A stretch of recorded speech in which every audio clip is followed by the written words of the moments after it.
अब हम यहाँ पर अध्याय 3 का उदाहरण 2 सॉल्व करेंगे। हम अध्याय 3 को बहुत अच्छी तरह से सॉल्व कर चुके हैं। प्रश्नावली 3.1 से लेकर के प्रश्नावली 3.6 तक हमने डिस्क्रिप्शन में सभी प्रश्नावलियों के प्रश्नावली 3.1 से लेकर के प्रश्नावली 3.6 तक सभी प्रश्नावलियों के लिंक दिए हैं और सभी प्रश्नों को क्रम से हल किया है। तो अध्याय 3 के सभी प्रश्नों को क्रम से हल देखने के लिए डिस्क्रिप्शन जरूर चेक कर लेना और कक्षा 10 एनसीईआरटी गणित की किसी भी प्रश्नावली अध्याय 1 से लेकर के अध्याय 15 तक किसी भी प्रश्नावली के किसी भी प्रश्न को क्रम से हल देखने के लिए चैनल की प्लेलिस्ट चेक कर लेना। तो यहाँ पर उदाहरण 2 देखेंगे।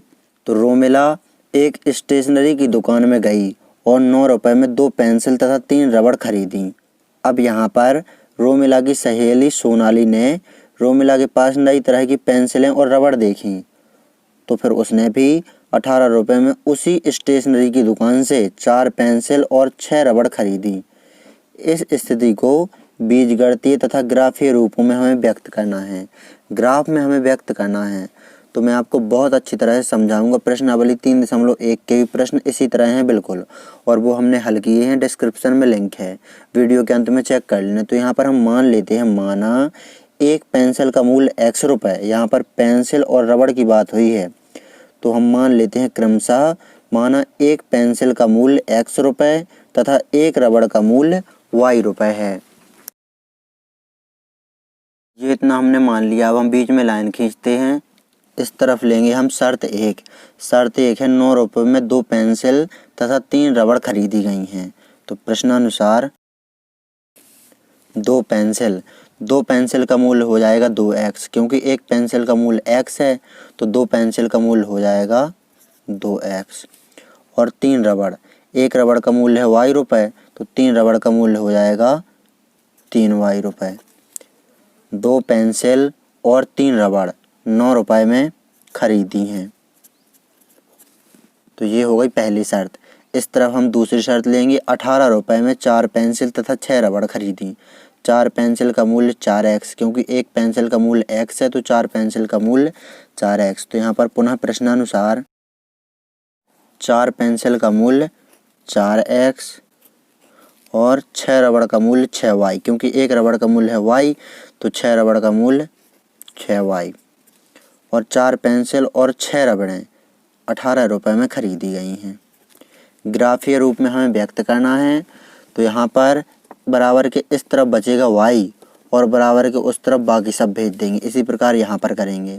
तो यहाँ पर 2x को बराबर के उस तरफ भेजेंगे तो हो जाएगा माइनस के 2x, इस तरफ है प्लस का 2x, इस तरफ बचेगा 3y। अब ये 3y के साथ गुणा में हैं तो इस 3 को भी बराबर को उस तरफ पक्षांतरित कर देंगे तो ये 3 इन दोनों के भाग में पहुंच जाएगा। 9 माइनस 2x इन दोनों के भाग में पहुंच जाएगा 3। इसे हम समीकरण 1 नाम देंगे।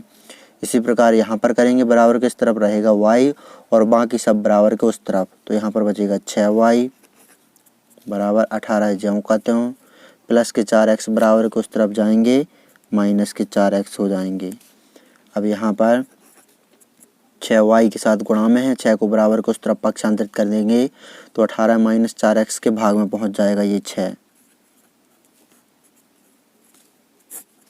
इसे हम समीकरण 2 नाम दे देंगे। अब यहाँ पर हम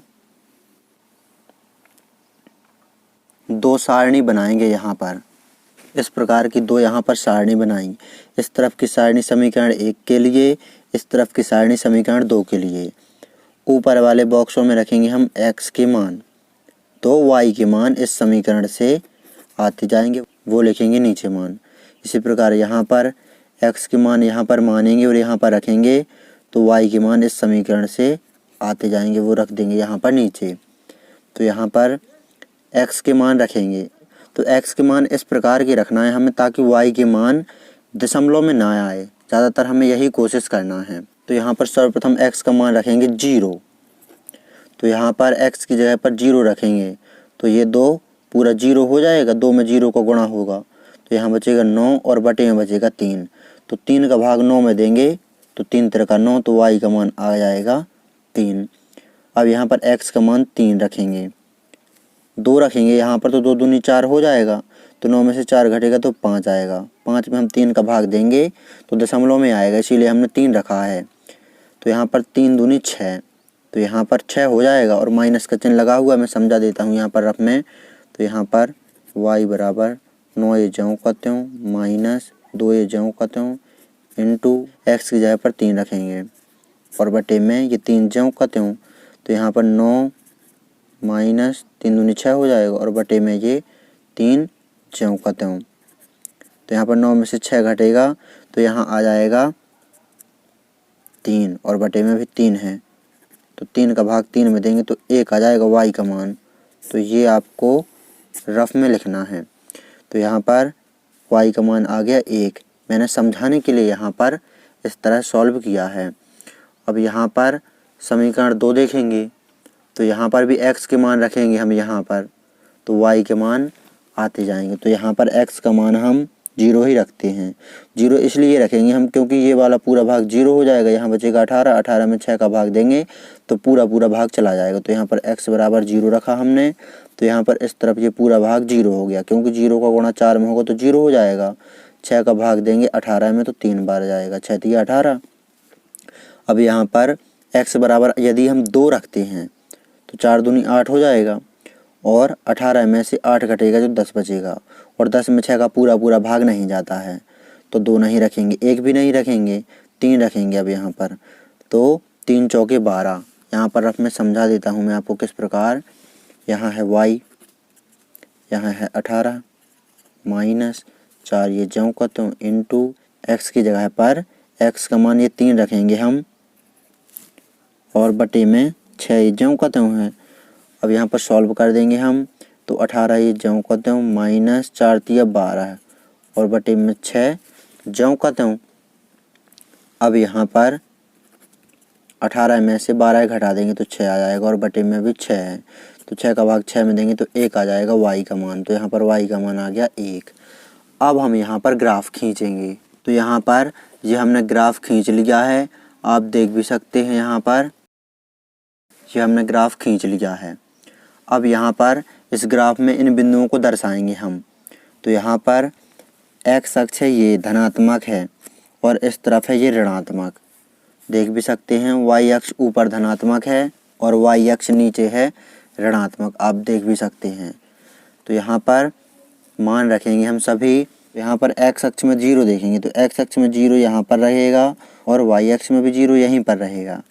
तो x अक्ष में 0 तो यहाँ पर है और y अक्ष में 3, तो y अक्ष में धनात्मक 3 यहाँ पर है। तो ये बिंदु यहाँ पर मिल गया, यहाँ पर मिल गया 0,3, ये 0,3। अब x अक्ष पर 3 देखेंगे तो x अक्ष पर 3 ये रहा और y अक्ष पर 1 ये रहा यहाँ पर। तो यहाँ से इस प्रकार चलेंगे हम क्षैतिज और इस 3 से हम, जो कि x अक्ष पर था, यहाँ से हम ऊर्ध्वाधर चलेंगे।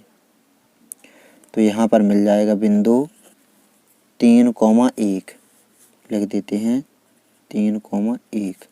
अब इस बिंदु को मिलाते हुए हम सरल रेखा खींच देंगे। तो ये खींच दी हमने सरल रेखा इन दोनों बिंदुओं को मिलाते हुए 0,3 और 3,1। अब यहाँ पर दूसरे समीकरण से जो सारणी बनी हुई है इसके मान रखेंगे इसी ग्राफ में। तो x अक्ष पर 0, तो x अक्ष पर 0 ये रहा और y अक्ष पर 3, तो y अक्ष पर 3 ये रहा।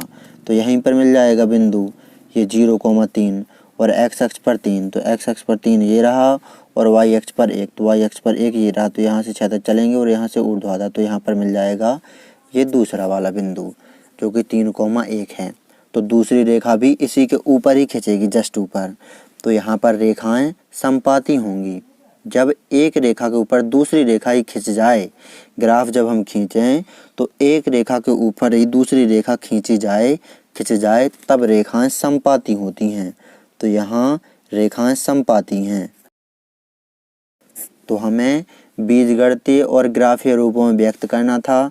तो यहाँ पर ये हमने समीकरण बनाई, ये बीजगणितीय रूप में व्यक्त कर दिया और ये यहाँ पर हमने ग्राफ में व्यक्त कर दिया।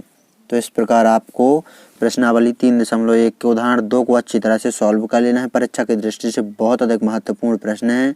यदि आप अध्याय 1, अध्याय 2, अध्याय 3, अध्याय 4 और अध्याय 5 की सभी प्रश्नावलियों के सभी प्रश्न क्रमशः सहित देखना चाहते हैं तो डिस्क्रिप्शन चेक करें। और यदि आप अध्याय 1 से लेकर के अध्याय 15 तक किसी भी प्रश्नावली के किसी भी प्रश्न को क्रमशः सहित देखना चाहते हैं तो चैनल की प्लेलिस्ट चेक करें।